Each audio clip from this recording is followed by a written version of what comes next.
Hey everybody, it's Miss Hailey with the Upson Extension Office, and this week is National Ag Week. So for National Ag Week, we have Ag Literacy Day. And for Ag Literacy Day, I am going to be reading the book called Applesauce Day.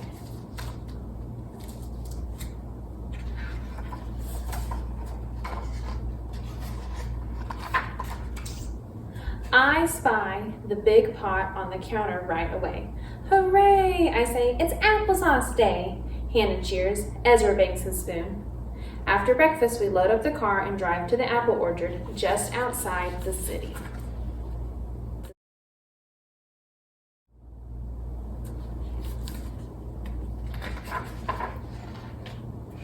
The air smells like ripe apples here. I listen to the quiet. There are no sirens or screeching tires, only the buzzing of bees and leaves rustling in the wind. Then Hannah calls my name.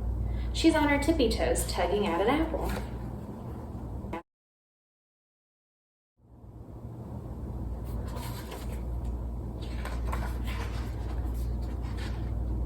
I show her the trick Dad taught me last year.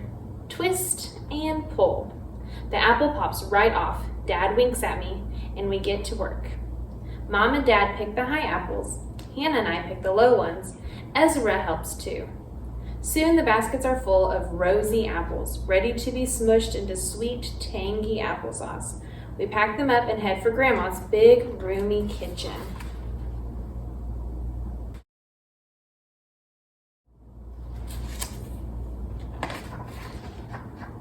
Grandma's waiting at the door.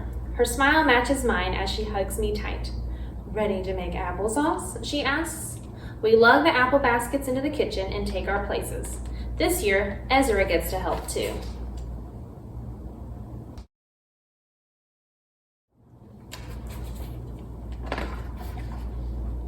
Dad washes the apples. Grandma cuts them into quarters so they'll cook quickly.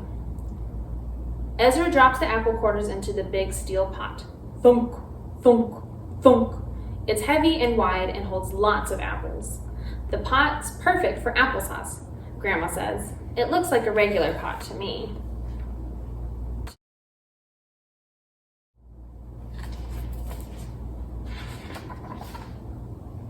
As we work, Mom tells us how she helped Grandma carry bushels of apples home from the market in their quiet Ohio town, and how they cooked them in this very pot when she was a little girl.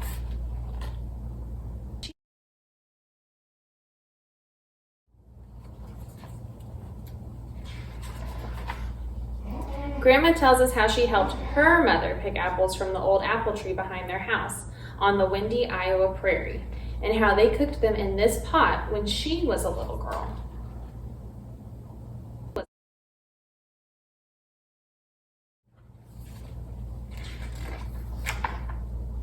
I look at the pot again. I wonder how many apples has it cooked, and what kinds of stories could it tell if pots could talk.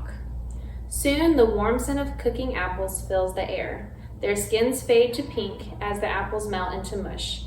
Now and then an air bubble rises to the surface. Blurp, blurp, blurp.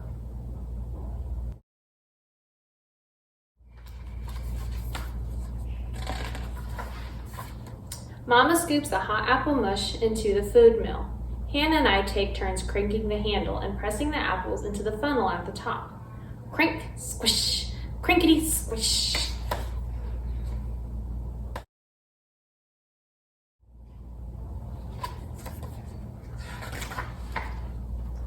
Applesauce squishes through the strainer and flows like a river into the pan waiting below.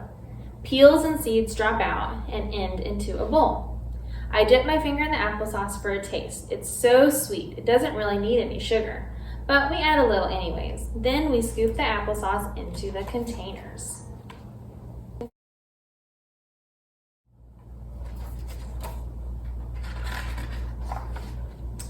By now, our stomachs are rumbling. Grandma sets out a plate of sandwiches and a big bowl of warm applesauce.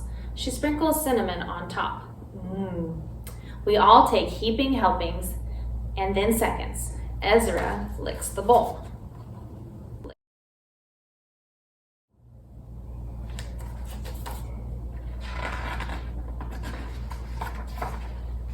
Then we go back to work, cutting and cooking and cranking. Crank, squish, crinkety, squish.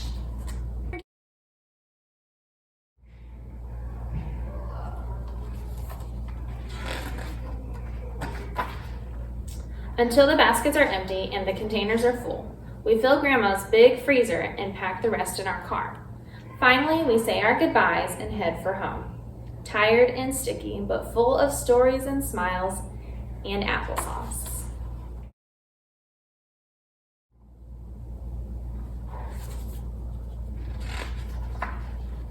The car grows quiet. I run my finger over the scratches in the old metal pot. Someday, I think when I grow up, I will cook apples in this very special pot on Applesauce Day.